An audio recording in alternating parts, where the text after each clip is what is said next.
سلامی دوباره به همراهان عزیز و همشگی کانال یشیلگالا. خیلی ممنونم که همراه ما هستید.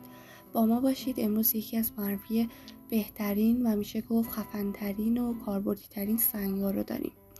معرفی امروز ما سنگ فلوریت هستش.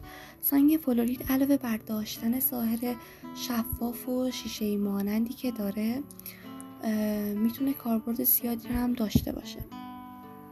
این سنگ دارای خواص و ویژگی‌های معنوی و همچنین درمانی بسیار بالایی هست و قدرت بالایی داره و همچنین میتونه برای زندگیتون و خودتون مؤثر واقع بشه.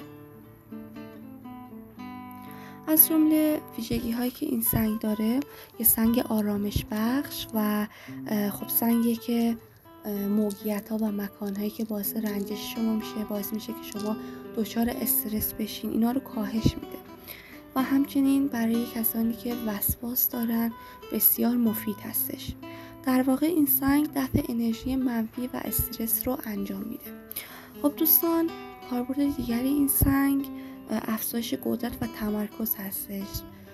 شاید شما در موقعیتی قرار بگیرید که تمرکزتون رو از دست بدین در یادگیری، در موقعیت‌های بسیار زیاد، و این سنگ این قدرت رو میده که افزایش تمرکز رو براتون به ارمغان میاره.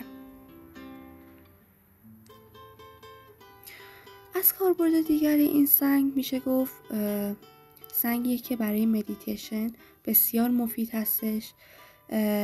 باعث ایجاد تعادل و تنظیم چاکرای چهارم، پنجم و ششم میشه و همچنین پاکسازی حاله ها رو براتون انجام میده.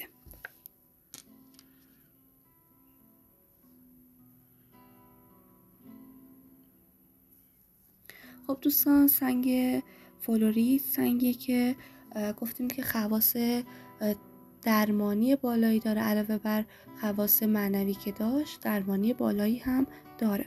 از جمله خواص درمانی سنگ فلوریت بهبود زخم‌ها هستش، باعث میشه که سریعتر این بهبود انجام بگیره و کاربرد دیگهش تقویت بافت استخوان‌ها، یک شفادهنده قوی هستش برای بسیاری از اعضای بدن، بسیار مفید واقع هستش. برای درد، تسکین دردهای جسمی بسیار مفید هستش.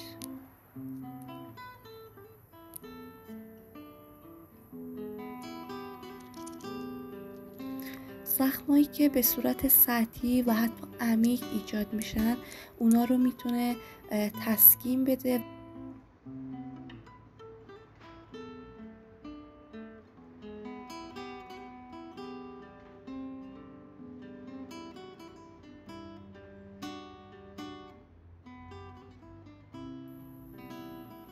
خب دوستان، همونطور که میبینین سنگ بسیار جذاب و رنگ بسیار خاص و زیبایی داره.